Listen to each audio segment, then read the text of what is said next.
السلام علیکم عزیزو. یہ یعنی پرندہ یعنی مرغی اور یہ بطخ ہے. یہ مولا علی مشکل کشا کی جب شہادت کا یعنی دن تھا اس وقت یہ بطخ مولا علی مشکل کشا کے راستے میں چیخ چیخ کر بتاتی تھی کہ یا علی آج نہ جائیے.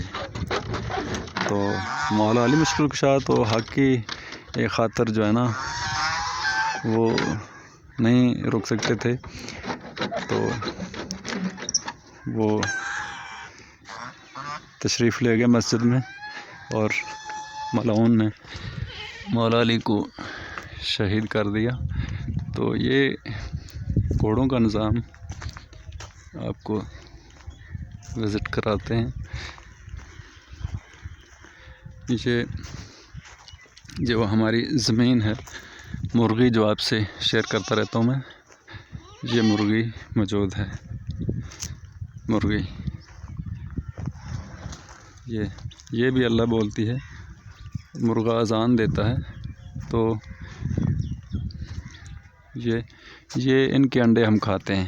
یہ ساری آخری سٹیج ہے تشہد کی ابراہیم علیہ السلام کا جو مصلی ہے. مرغی اور یہ جانور اور بطخ ان کا ایک ہی نظام ہے، ایک ہی پیج ہے. اور آگے انڈا آ جاتا ہے، وہ قید خانہ ہے جسے دنیا کہتے ہیں. بھلا اونٹ، گائے، بکرا، دمبا مرغی کے عوض کوئی انڈا لے گا؟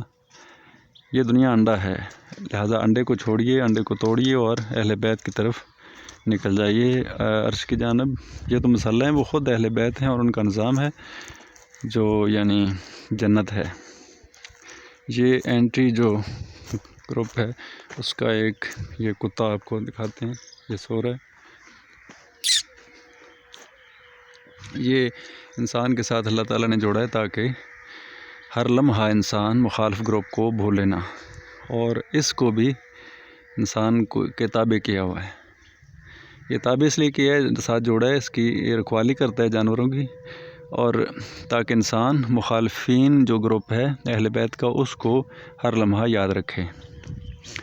تو آگے آپ کو دکھاتے ہیں یہ گھوڑوں کا نظام. یہ مادہ، یہ نر گھوڑے ہیں، یہ نر گھوڑے ہیں، یہ نر گھوڑے ہیں. یہ بڑے خوبصورت سفید رنگ کے گھوڑے ہیں. کمال سسٹم ہے، کمال سسٹم ہے،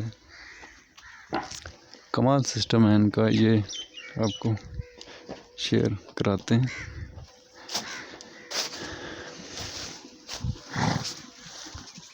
یہ ان کی خدمت کرنا اہل بیت کی محبت کی خاطر، یہ پیارے بھائی یہ اصل نیکی ہے. یہ ہے قرآن کی تلاوت جو دن رات ایک ہی یعنی حویلی میں آپ کو میں نے اللہ تعالیٰ کی قدرت کی قلم میرا خیال ہے بہت ساری وزٹ کرائی ہے. تو یہ ہے ان کی دن رات تلاوت جو جاری ہے. یہ حلال جانوروں کا دودھ پیتے ہیں. یہ اپنا نام ذرا بتانا. بھائی جان میرا نام کاشف ندیم ہے جی. کاشف صاحب وکالت سے ویسے میرا جو ہے وہ بہت تعلق ہے، کام میں نے کیا ہوا ہے. جی جی.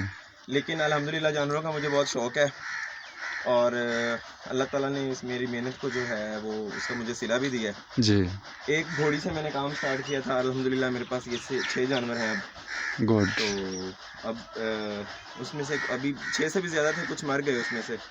جی. تو اب پھر گھوڑیاں پریگننٹ ہیں انشاءاللہ اپریل تک اللہ کرے گا تو یہ لائن لگ جائے گی گھوڑیوں کی. ماشاءاللہ ماشاءاللہ. اور باقی اونٹ رکھے ہیں، میں گائے رکھی ہیں، بھینسیں رکھی ہیں، بکریاں رکھی ہیں، اور پرندے رکھے ہیں، مور رکھے ہیں، چکور رکھے ہیں، بطخیں ہیں، ٹرکی برڈز ہیں. تو بس یہی میری زندگی ہے. کمال ہے. تو میرا جو 24 گھنٹوں میں سے کم و بیش جو 8 گھنٹے ہیں وہ ان کے ساتھ سرو ہوتے ہیں. اگر میں آفس جاتا ہوں تو صبح 2-3 گھنٹے، جب آفس سے واپس آتا ہوں تو رات گئے تک جب تک میں سوتا نہیں ہوں تب تک میں ان کی خدمت کرتا ہوں. اور اللہ پاک نے شاید انہی کے مقدر ہم کو دیا ہوا ہے. جی. تو یہ اللہ پاک کا بہت کرم ہے. گڈ. تو جہاں تک گھوڑوں کا تعلق ہے تو ماشاءاللہ سے سب لوگوں کو پتہ ہے، جتنے بھی ہارس لور ہیں ان کو پتہ ہے جی جی کہ نبی پاک صلی اللہ علیہ وسلم کا فرمان ہے کہ ان کے ماتھے میں قیامت تک کے لیے بھلائی اور برکت رکھی گئی. جی واہ جی واہ. اور ایک بندہ جو اللہ تعالیٰ کے لیے یا کسی نیک مقصد کے لیے یا جہاد کے غرض سے جو گھوڑا رکھتا ہے، اس کی صفائی کرنا، اس کی ستائی کرنا، اس کو چارہ ڈالنا، یہ بھی ثواب کا کام. بے شک بے شک، کوئی شک نہیں ہے اس میں. اللہ پاک جو ہے تو حدیث میں آتا ہے کہ جس سے خوش ہوتا ہے اس کو اللہ پاک گھوڑا عطا کرتا ہے. جی جی. تو بس ان کی ہمیں خدمت کرنی چاہیے، کیونکہ دین اسلام کے نفاذ میں، اس کے پھیلاؤ میں، غزوہ بدر میں، جتنے بھی غزوے لڑے گئے، جتنی بھی جنگیں لڑی، واقعہ کربلا میں، ان گھوڑوں کے نے جو ہے وہ ہمارا بہت ساتھ دیا ہے. اس کے علاوہ جو نبی پاک صلی اللہ علیہ وسلم کے دور کے بعد بھی اب بھی جب یہ جتنی فتوحات ہوئی ہیں جو سب، ان میں بھی ان گھوڑوں کا ایک اہم کردار ہے. جی. تو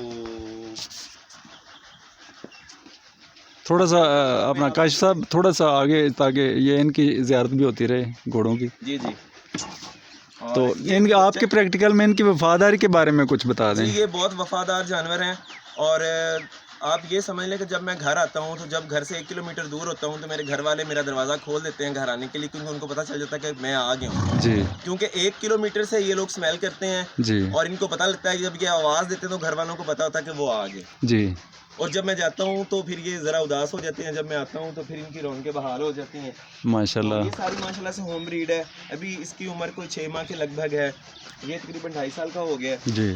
تو اس کی عمر تقریباً 4 سال ہے. اور یہ ڈانس والے گھوڑے ہیں، یہ دونوں گھوڑے جو ہیں وہ ڈانس رہے ہیں. تو یہ ڈانس آپ کیسے ان کو کوئی بولی بولتے ہیں تو وہ آپ کا یعنی فالو کرتے ہیں؟ کوئی بھی چیز جو اگر آپ پریکٹیکل لائف میں انسان کے متعلق بھی دیکھ لینا تو جو ہوتا ہے نا، اللہ تعالیٰ نے ان کو بھی شعور دیا، جس طرح انسان کو شعور دیا نا، ان کو بھی عقل اور فہم ان کو بھی دی ہے. جی. تو جو سوار ہوتا ہے، جو ٹرینر ہوتا ہے، وہ تو صرف اس کو پالش کرتا ہے. جی. ٹھیک ہے نا. فن ان کے اندر ہوتا ہے، وہ صرف اس کو پالش کرتا ہے. گڈ. جس طرح ایک بچے چھوٹے ہوتے ہیں جی. تو ان بچوں کو دیکھا جاتا ہے کہ اس کا زیادہ وابستگی کس فیلڈ کی طرف ہے، پھر اس بچے کو اسی فیلڈ میں لے جایا جاتا ہے. اسی طرح جب کوئی گھوڑا ہوتا ہے تو ہم اس کی وابستگی دیکھیں ہیں کہ ڈانس کی بھی بہت سی اقسام ہے.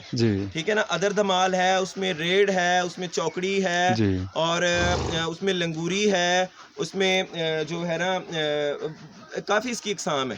تو پھر اس میں ہم دیکھتے ہیں کہ آیا کہ یہ ڈانس میں گھوڑا جانا چاہتا ہے. اگر جانا چاہتا ہے تو پھر ہم اس کا انٹرسٹ دیکھتے ہیں کہ یہ کس طرف زیادہ کام کرے گا. تو پھر ہم اسی فیلڈ میں اس کو کرتے ہیں. تو بس ہمارا کام تو صرف اس کو ٹریننگ دینی ہے. باقی جو ہے اس کے اللہ تعالیٰ نے اس کے دماغ میں ساری چیزیں ڈالی ہیں، اور یہ ماشاءاللہ بہت ذہین جانور ہے. اور ممالیہ جتنے جانور روئے زمین پہ ہیں ان سب میں سے ذہین جانور جو وہ گھوڑا ہے. ٹھیک ہے نا. اور اس کی جو سینس ہے، جو اس کے ہے، آپ یہ سمجھ لیں کہ اگر ایک سوار گھوڑے پہ بیٹھا ہوا ہے تو اس کے اندر جو ڈر ہے یا خوف ہے، یا اس کا بھی گھوڑے کو پتہ ہے کہ میرا اوپر جو سوار بیٹھا ہوا وہ ڈرا ہوا ہے یا خوف زدہ ہے یا حوصلے سے ہے. تو پھر یہ اس کو ویسے رسپانس کرتے ہیں جیسے ہم انسان ان کو رسپانس کرتے ہیں. تو باقی یہ تو اب جیسا مطلب پرست اور سیلفش اور یہ خود غرض دور آ گیا ہے، تو انسانوں میں تو وفا کچھ ہے نہیں. جی بالکل. لیکن ان میں بہت کچھ ہے. تو اگر آپ ان سے جتنا پیار کرتے ہیں یہ ان سے آپ کو دگنا کر کے پیار آتا ہے. گڈ. بڑا مزہ آیا یا کاشف بھائی، بہت مزہ آیا. تو میں اکثر یہ نا اپنے دوستوں سے یہ اللہ تعالیٰ کی تخلیقی کلام شیئر کرتا رہتا ہوں. تو یہ مجھے یہ بہت خوشی ہوئی کہ آپ نے اونٹ سے لے کر اونٹ، گائے، بکرا، دمبا، مرغی، گھوڑا، یہاں مجھے تقریباً ہر جانور ملا ہے. بس ابھی تھوڑی وقت کی قلت ہے، میرے پاس افرادی قوت کی کمی ہے. کام والے بندے میرے پاس 4 ہیں، لیکن آپ دیکھ لیں میری حالت دیکھ لیں. ابھی میں گھوڑیوں کا نہلا کے آیا ہوں، ان کی باری ہے. لیکن ابھی میں نے یقین کریں صبح سے بس اپنا منہ دھویا، میں نہیں نہایا. اب میری باری ان کے بعد ہے. ان کی صفائی ستھرائی کے بعد میری باری ہے. اپنا خیال میں بعد میں کروں گا، سب سے پہلے میں نے ان کا خیال. گڈ یار، گڈ. یہ اصل میں یہ نیکی ہے کاشف بھائی. اصل میں مدارس میں جو اوراق حفظ کرتے ہیں نا، وہ علم نہیں ہے، وہ ناقص علم ہے. یہ تخلیق کا جو اللہ تعالیٰ نے بنایا ہے، تخلیق کسی مولوی نے نہیں لکھی، یہ اللہ تعالیٰ کی طرف سے جاری ہے. خدمت خلق ہے یا کسی بے زبان کی ہم خدمت کرتے ہیں، اس سے بڑی نیکی تو کوئی کمال نیکی ہے. باقی بچپن میں ہم یہی سنتے تھے کہ ہمارے جو بزرگ تھے وہ ہمیں یہ فرماتے ہوتے کہ پنجابی میں مثال بنی ہوئی ہے کہ 100 پوتے بھی بندہ اپنی مائی دا دودھ پیتا ہے. جی. تو ہمیں اس بات کی اس لاجک کی کبھی سمجھ نہیں آئی تھی. جو ہم بڑے ہوئے ہیں تو پھر ہم دیکھتے ہیں کہ جب ہم کسی کا خیال کرتے ہیں, ہم کسی چیز کا خیال کرتے ہیں تو اللہ پاک بھی ان کے بدلے ہمیں بھی عطا کرتا ہے. جی بالکل. ہمارا بھی اتنا ہی خیال رکھا جاتا ہے. مثلاً اگر ہمارے گاؤں میں یا ہمارے کسی قرب و جوار میں اگر کسی دوست کے کوئی مطلب کہ ڈلیوری کا مسئلہ ہے, کوئی بھینس کا, گائے کا, بکری کا, تو وہ میرے عزیز دوست جو ہیں اگر وہ مجھے بلاتے ہیں تو میں چلا جاتا ہوں, خوشی خوشی چلا جاتا ہوں, چاہے رات کو بھی ہوئے. لیکن اس کا اللہ تعالیٰ نے مجھے یہ صلہ دیا کہ مجھے اپنے جانوروں کی حفاظت نہیں کرنی پڑتی, اور میں کبھی بھی اپنے جانوروں کے لیے پاس اس لیے نہیں سویا کہ رات کو ان کی ڈلیوری ہونی ہے. وہ اللہ پہ میرا توکل ہے اور یقین ہے کہ میں کرتا ہوں تو اللہ تعالیٰ اس کا مجھے صلہ دے گا, اور اللہ تعالیٰ اس کا صلہ مجھے دیتا ہے. آج تک میرے کسی جانور کو ڈلیوری کے وقت نہ بچے کو نہ جانوروں کو کوئی پرابلم کبھی نہیں ہوئی. گڈ یار, گڈ یار. اجازت دیجیے دوستو, اللہ حافظ.